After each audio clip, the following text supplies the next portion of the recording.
Hey, Natalia, we'll jump right in. So, why don't you start by sharing with the ladies listening how you found yourself on this journey and how we met? Of course. So I was already a mom. I was fortunate enough to be a mom of two beautiful girls, and I was very fortunate about that. I also knew that it hadn't been easy to have those two girls. And it was something that I always wanted. I always wanted to be a mom. But I did have some conditions. I had polycystic ovaries, and I also had an underactive thyroid. And it was not easy to conceive my girls. I had to have help. Luckily enough, my husband is younger than me, 5 years younger. But I felt always that the issue was on me because of the polycystic ovaries and also the underactive thyroid. So with help of the gynecologist, I used to have medication to induce my periods because they were not coming. And I was also at the time taking something called Clomid, which actually helped. And thanks to that, I did have my two daughters. But I always knew from the very beginning that my dream would be to be a family of 5 and have 3 kids. And I always knew I wanted that. The only thing and the only difference was that I was now getting older. I was already 40, and I was telling myself in my head, I'm too old. It has always been difficult. Now it's going to be even harder. And at the same time, I was also feeling a bit selfish because I knew that I already had 2 beautiful girls. I loved them dearly. We had a happy marriage. I felt I had everything. And I was a bit in this lack and scarcity mode that we often spoke about, Rosanne. And I felt, well, why 3? I already have 2. I should be content. I should be grateful. I should settle for that. So I was always in this dilemma. And we had been trying for 2 years. I had had a miscarriage and I was doing everything by the book. I was doing acupuncture, TCM. I was eating healthily, exercising. I was not going out or drinking. I was doing like basically all these rituals. I was very much based on control. And I think the control came from my fear. I was so afraid of not getting pregnant that the way to tackle that was to be extremely controlling over everything. Everything I ate, everything I did. It was all based on this control about everything. And it became an obsession. And life was becoming really hard and miserable. I was not enjoying life. Everything evolved around, having this third baby. And I was not even enjoying the time I was spending with my 2 girls because I was feeling a bit like a failure, and the clock was ticking. So at this point, when I was a bit desperate and I really didn't, also when you reach 40, I think you start also having like these bigger questions about life, your purpose in life. And I started Googling and I found your book, Rosanne. And it was like a miracle came true. I found your book and I read it in basically one day. I watched all the YouTube videos about all the wonderful women you had helped. I listened to your podcast and I thought, wow, finally someone who understands me, who's on the same wavelength than me, and also someone who's gone through something similar and managed to have a baby boy at the age of 43. So I thought it was fantastic. I found you and I kept absorbing all your great knowledge and wisdom. So that winter, it was just after COVID. So we went to France. My husband is French and his family have a nice house in the south of France. So we went there for Christmas and it was just out of COVID, but there was still a lot of COVID happening and we all got COVID, like 25 of us in one house. So all my chances of becoming pregnant that Christmas also evaporated. I also remember a lot of stories about women who went on holidays and got pregnant. So in my head, I thought this is going to be it. I'm going to go on holidays. It's going to happen this Christmas. I had listened to all of your videos, podcasts. I thought I'm prepared. This is going to happen. And it didn't. And then we came back to Singapore. We live in Singapore. And that's when I realized that I needed more of you. I needed more of Rosanne. And I wanted to get in touch with you. So I went to your website and I filled in this form. I knew about your 8-week program. So I thought, well, maybe why not? I know it's a long shot. I'm in Singapore. I thought maybe Rosanne has a lot of requests, but perhaps she will contact me. And I was lucky. Someone from your team reached out and then we arranged the call.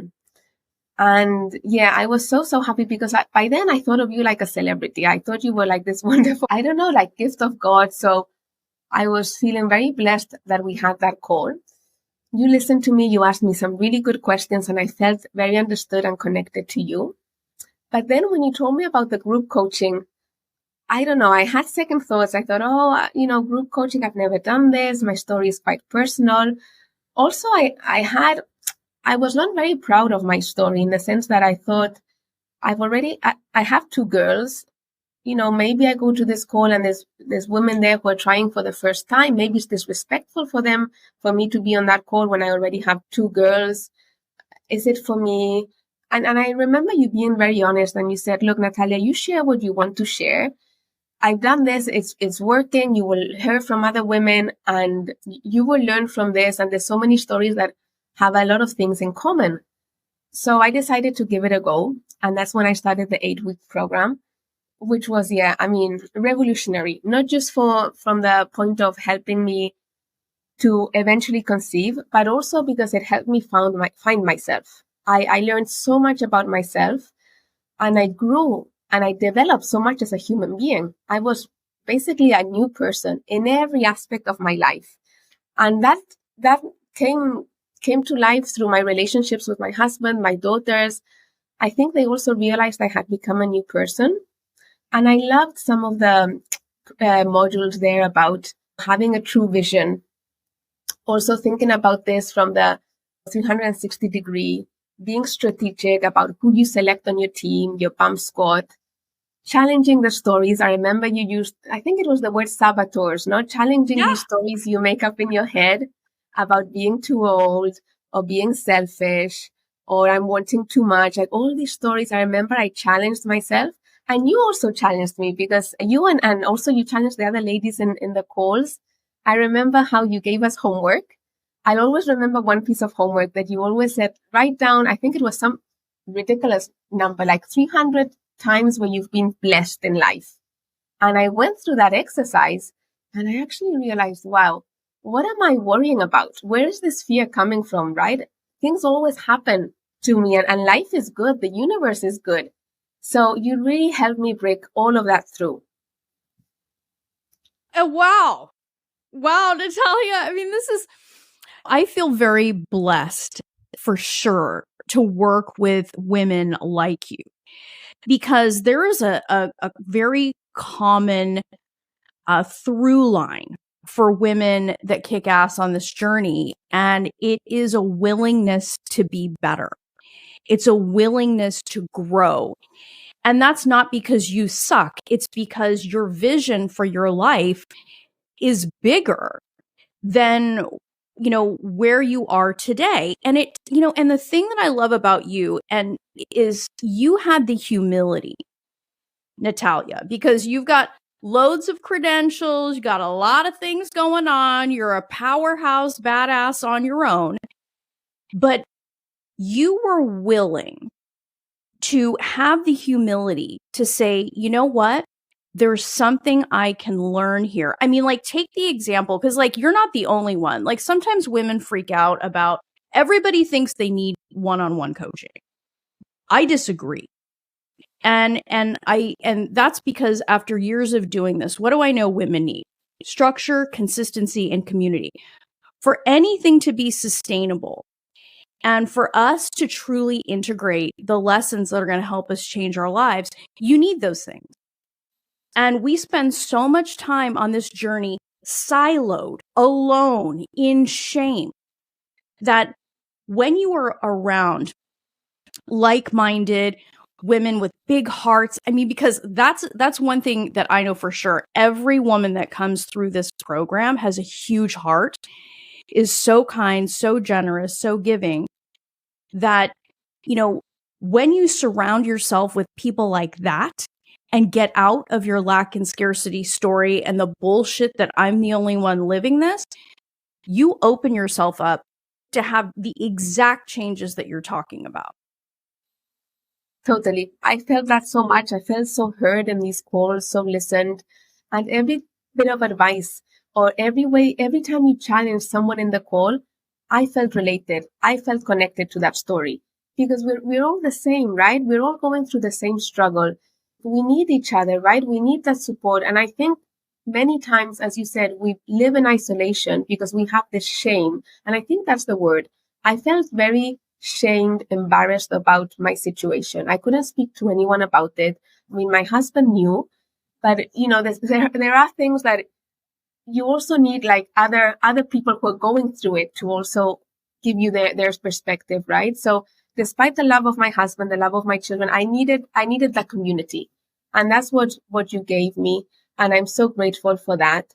And it also helped me to deal a bit with the uncertainty, because I realized that with this community, I learned to trust myself and believe in myself. And I think it was because of the connection and love from everyone, and, all the hearts, all the blessings, everyone cheering for you. I actually built that confidence that I needed. And I started to have more faith in myself. I started to trust my decisions. I also became more discerning. I made decisions that were based on my values, not based on what a doctor said, based on my values. I knew I wanted to have my third baby naturally. And despite IVF, and I respect everyone who's done that, I considered it, and I was about to do it, but I always thought, this baby is telling me it's coming. I don't know when or how, but he's coming. And I knew that, and I knew that I was close. I don't know. I had this feeling. I don't know what it was. Maybe it was I don't know what it was. Maybe the program gave me that belief in myself, that intuition that I needed. But I knew he was coming.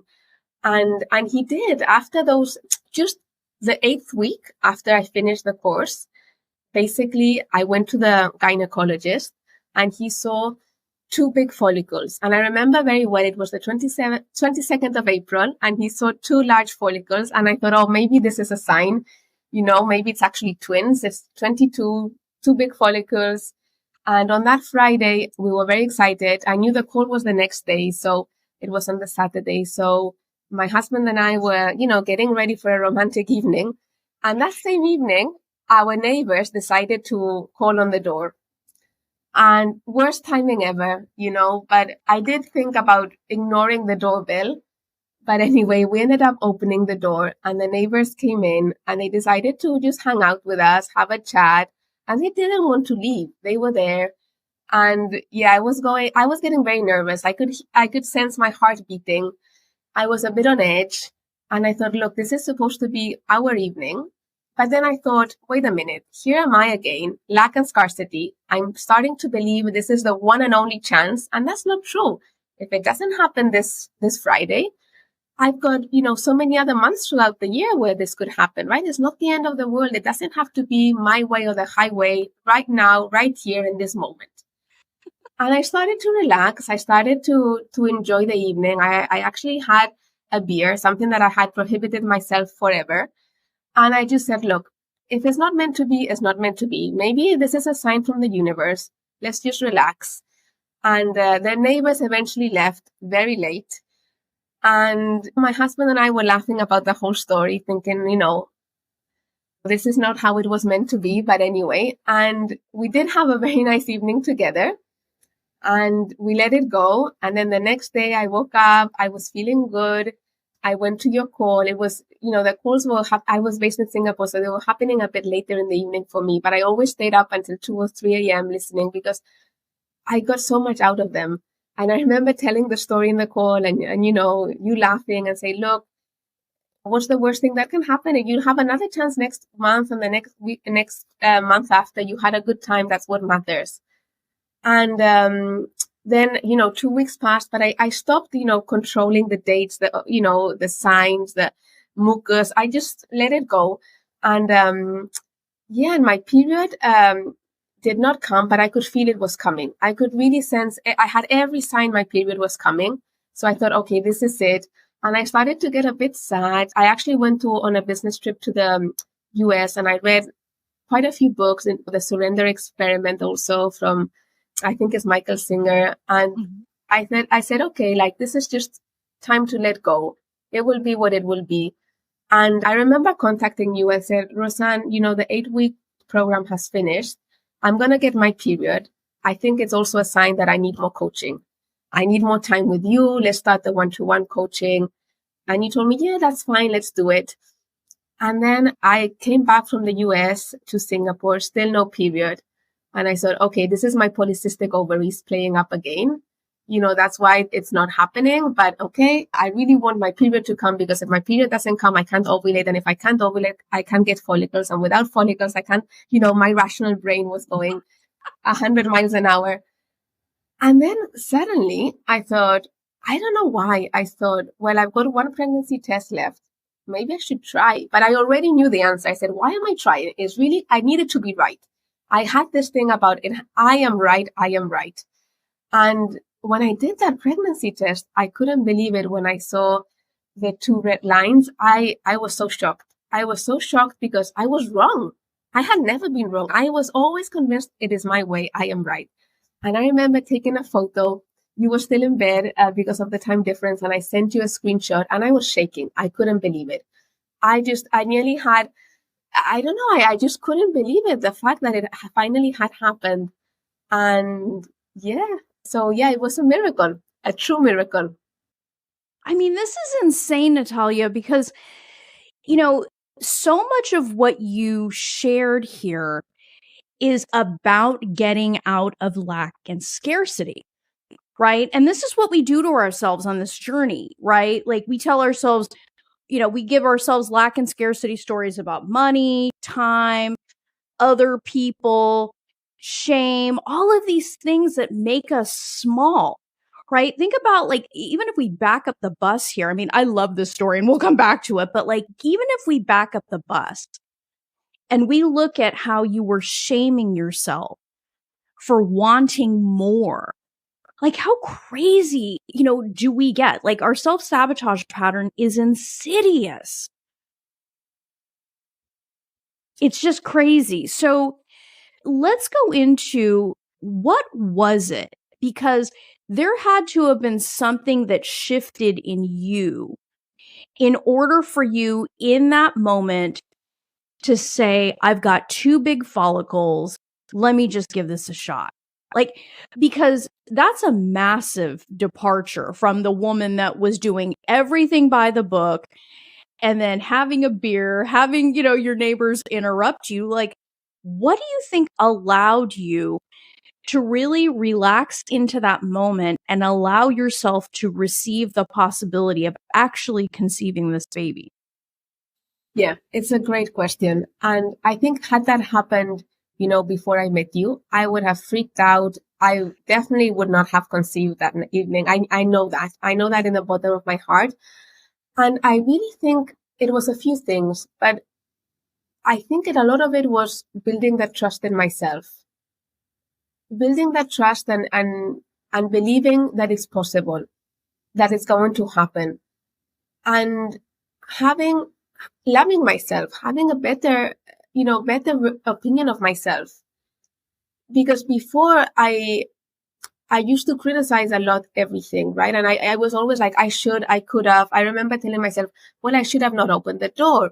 Or I could have told them that we were busy, and I could have told them we had no food or drinks left, so to go to their place. I could have done all of that, right? And previously, the old Natalia would have done the shoulds and the could haves and all the self-blame and the, torturing myself. And actually, I was kind to myself that night. I did not blame myself. I said, okay, there are things you can control and things you can't. They happen to turn up.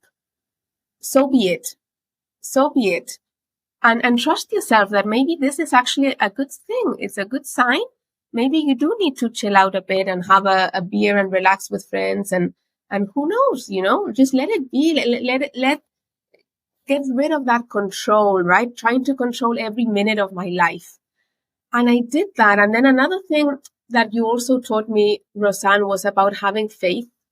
And I think I didn't know what faith was about. I mean, I thought it was something like a bit freaky, like you faith, like this is for people who live in like Lululand. But actually, there was something about it. And also my self-confidence started to build out because throughout the months I had seen these signs, right? That the baby was coming, different things, right? I had, things were happening that were not a coincidence. And I knew I was getting there. And I had this faith and this belief in a higher power, something bigger than myself, something that is there looking out for me. maybe it's like a guardian angel, but I knew I was being protected and I knew my son was observing us. I knew it. I knew it in the bottom of my heart. And I thought maybe my son has actually sent these neighbors out. Maybe he actually wanted them to come and say, hello, mama, have a bit of fun before I arrive. And I believed it. And I think that's what allowed me to change, Rosanne. That is absolutely incredible. And think about it, Natalia. Think about how you went from 2 years of misery, disconnection from your family in some ways. I mean, look, you're an amazing mom. I know that because I know you. You're a kind, loving, gentle, amazing human being. But when all this stress from the journey is in the background, it can, unwittingly disconnect you and distract you from your life. So you went from 2 years of that to doing this program 8 weeks. And then the last week, boom. I mean, it's insane that you made that change so quickly. It's true, Rosanne, although I still had a lot of more work to do, I realized. Well, sure. Yes. And that's when yes, I think it never ends. Every day you need to continue investing in that self-growth. Because what I realized is that when I got pregnant, it was great. I had the adrenaline of the moment. I contacted you. I felt over the moon. But then a few days after, the fear started to kick in again. I had had a few miscarriages before. And I started thinking, well, what if this is not going to happen? Maybe I could miscarriage again. And yeah, all this doubt, negativity started to creep in again. And that was hard. That was hard. And it was, I would say, as hard as what I was before. Because now I did have the dream come true. I had this baby inside of me growing, but I still had that fear, right? And I still needed to do a bit more work. And that's where the one-to-one coaching with you also helped me so much. I remember the meditations, the visualization of the 12-week scan, talking to my baby, knowing that he was coming, creating this bond with the baby. That really helped me. And I stopped Googling and I stopped, basically looking every detail up and it really helped me. It really helped me. So I managed to get through and it sounds like get through it. It was actually a wonderful experience, the 9 months of pregnancy. And my baby arrived and he was born very quick. The birth went really well. And yes, it was natural birth. It was a miracle. When I saw his face, it was one of the best moments of my life, together with, when I also gave birth with my other 2 daughters. And my husband was very happy. He was a boy. And I remember when we were talking, you always asked me, what is your sense? Because I chose not to know the gender. And you always asked me, well, what do you think? And I had this feeling it was a boy. And actually you could also feel it was a boy and it was a boy, right? And everyone actually was thinking it might be a girl as well, because maybe after 2 girls, it's more likely you have a third one that's a girl. So I was over the moon when our baby arrived. But a few weeks after, basically I started to have a lot of issues with my muscles and my tendons. And it happens to a lot of women. No, after giving birth, I had thicker vein tendonitis. I also had bilateral intersection syndrome. So lots of issues with my joints, my muscles. And I was quite weak. I lost quite a bit of weight also with breastfeeding. And instead of listening to my body, I started to push through the pain. I said, I can do it. I'm a super mom of 3. I'm going to continue with my crazy lifestyle of taking my 4-year-old to school on the bike, breastfeeding, cooking, doing everything, right? I was doing everything. And my body was suffering. I was in pain. I was in a lot, but I ignored it. I ignored the pain and I said, I can do this. I can do this. And then my body really started to break down. I was at the stage where I couldn't hold my baby. I was in so much pain. Mm. And then actually also my tendons, my Achilles tendons also started to give. I couldn't walk as well. And that's when I started to see, a doctor. I started to see a nutritionist as well. but I was not in a good place. I was starting to feel very depressed about the situation. Also, because all my life I had put so much importance to productivity. My self-worth was based on productivity. The more I did, the more I achieved, the better. I didn't need it to be a human being. I needed to be a human doing. It was all about doing, and achieving. And when I couldn't use my hands, when I couldn't walk, I felt like, who am I? What can I do for my children, for my husband? I can't do anything. And I remember my husband saying, well, you can read, you can just be there for them. They just want you. They don't need you to do things for them. I can manage. We also had help at home. We hired, thanks to your wonderful advice, also extra help at home. But it was very tough. It was very tough. And I didn't know, I felt almost a bit resentful against myself because I had been working so hard to have this baby. And now that I had this baby, I had all these health issues. I wasn't becoming the mom I wanted to be in my dreams. And I was blaming myself. I was being very hard with myself. And I was punishing myself. I kept thinking, what's wrong with you? What's wrong with this body? Why is this body not working? I was getting impatient with myself instead of thinking, well, this body has brought me 3 beautiful babies, children now, and I was being so hard. I couldn't explain it. I started losing interest in seeing people doing things because of my condition. And I started to feel less attached to my baby because only my husband or the help we had at home, our nanny, could pick up the baby. So I felt I was missing out. And I was in a very dark place, Rosanne. I started to see a therapist, which really helped me. And it changed a lot my life, having someone who also understood and who could put things into perspective. And the love of my husband, also slowing down, reevaluating things, helped me a lot. I think I remember yelling at you a little bit about this too. Yes, you did. Yes. But it was a journey. And I think a lot of people don't speak about this, right? Because after you give birth, everything's supposed to be wonderful and rosy. And it's not always the case, right? And we put so much pressure on ourselves to be perfect. Mm. And we're not vulnerable, right? Because even though, friends reached out and said, are you okay? I was not vulnerable with them. I always had, oh no, I'm perfect. I'm strong. I can do this. Yeah, I've just got a few muscle aches in there, but it's normal. I have 3 kids. I'm fine. I'm fine. And I was just not being honest with myself, with others. I refused to ask for help. I was the one to help people, always. I always thought of myself as the helper. I help my kids, I help my husband, I help everyone. I help my team at work. But asking for help is a sign of weakness. And I would never ask for help. And it was so difficult for me to get the help I needed. Really, it still is. I still need to really go through the notion of asking for help. I feel uncomfortable doing it. I give you so much credit, Natalia, for raising this issue because it's so easy for us to say, oh, I'm just going to get pregnant. All my problems are going to go away. Everything's going to be amazing. But the pregnancy is just the beginning. People don't understand this. It's so funny. I see women all the time, try to put off getting the help that they need. Oh, let me just see if I'm going to get pregnant this month and maybe I'll think about doing this program. It's like, what are you talking about? Right?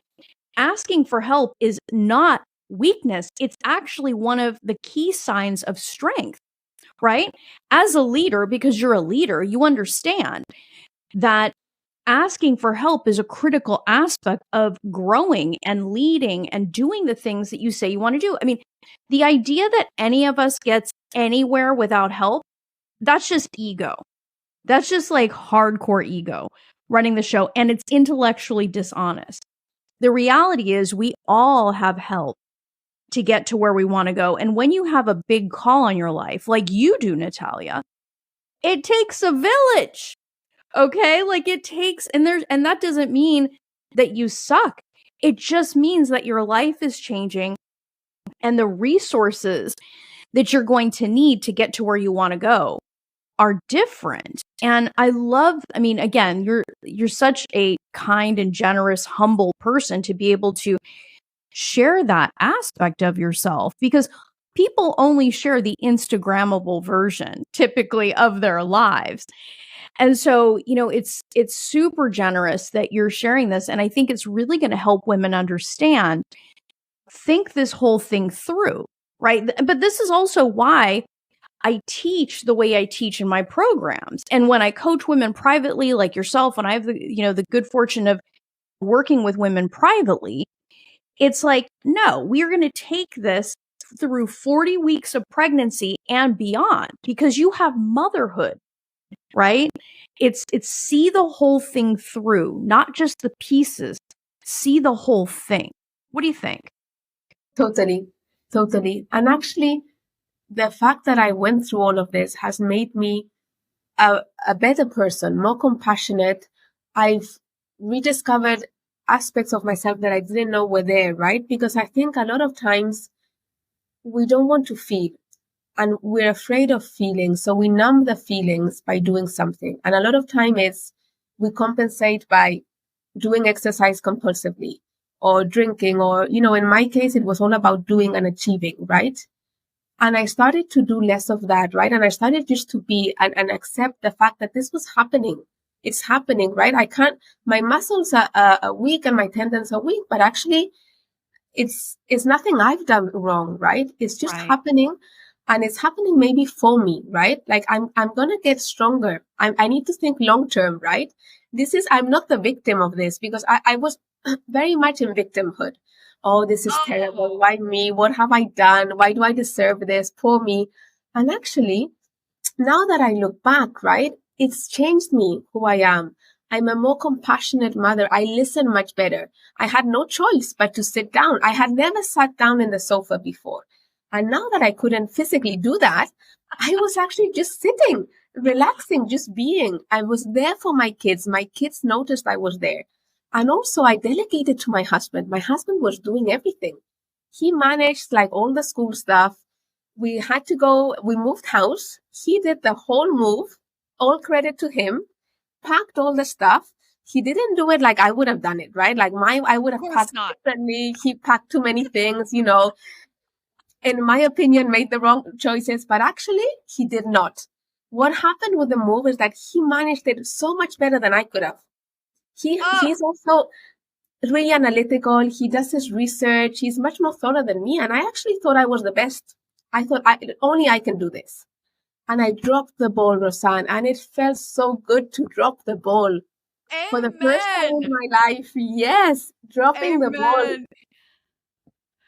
This is so good, Natalia. You're literally saving marriages all over the world right now. And you're teaching women a really powerful lesson about receiving on so many levels. Because if we take this and bring this full circle and we look at the woman you were when you were struggling for those years, stuck in a place of shame, I want too much, I'm wrong for this, my body sucks, my thyroid is underactive, I've got PCOS,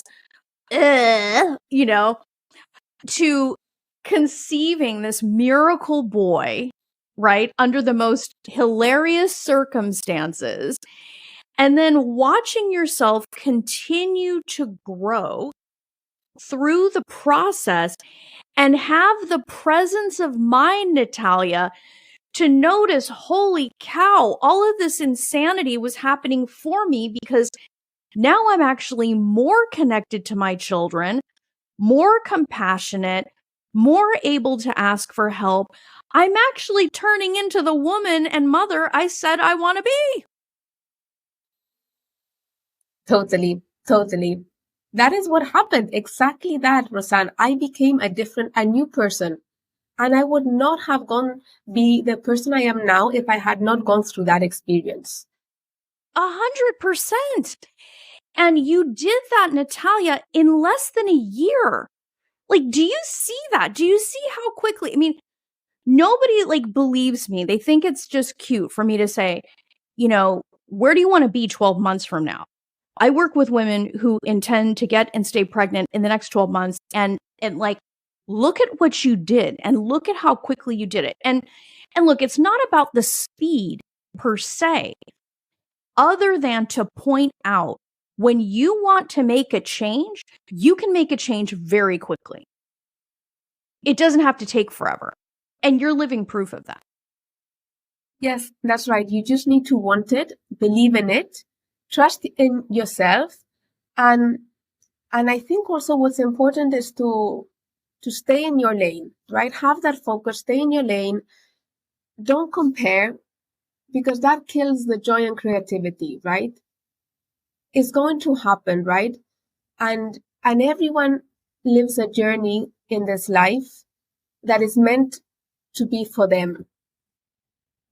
Yeah. And it's, and look, you went from being a listener to the podcast to a guest in just not only record time, but with so much experience to share. I mean, it's just an honor to have you here, Natalia. So let me ask you this.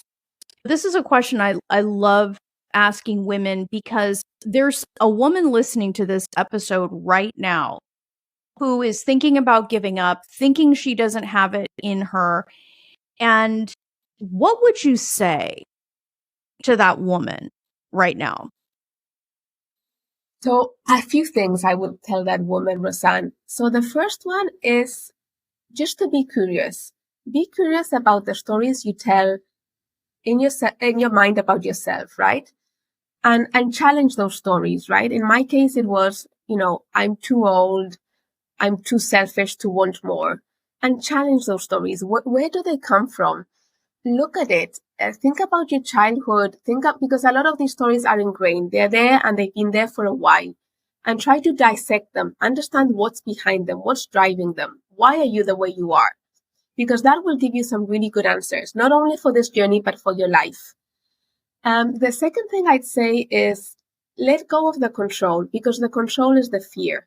And we all do that, right? We all have these rituals, I need to eat this. I need to, ovulate on a certain day of the month. And you cannot control everything in life, right? I think when you let go, good things happen. You don't know when or how this baby is going to arrive, but it will happen, and you need to believe in it. And in order to believe in it, you need to trust yourself. And you need to trust your body. It's important, I always find, to love yourself and be kind to yourself. And I saw that throughout the whole journey. I mean, first trying to conceive, right? When I was, over 40, and believing in that my body was able to do it. But then after I gave birth, with all these issues I had with my muscles and my tendons, I had lost trust again in my body. So I had to rebuild a loving relationship with my body. And that took time. But we always knock the body down, right? We always say, oh, this body, why is it not working? We become impatient with it, right? Sometimes I feel like thumping my body. And your body is there to support you, right? It's an instrument that is going to make your dreams come true, but you need to give him time and you need to love her, and she will bring you good things. And then the last thing I'd say, Rosanne, is, and this is the biggest one I say, is to have this growth mindset. And this is back to what we were saying before about not being the victim, not thinking that it's happening to you, but for you. And that it's difficult to think about this when you're actually in the middle of it, right? And you're overwhelmed by all the stress and the fear. But believe me, and really, I know it's difficult sometimes, but really believe that this is happening for a reason, and that you're only going to get better and stronger, and you're going to be a new version and a better version of yourself after this journey.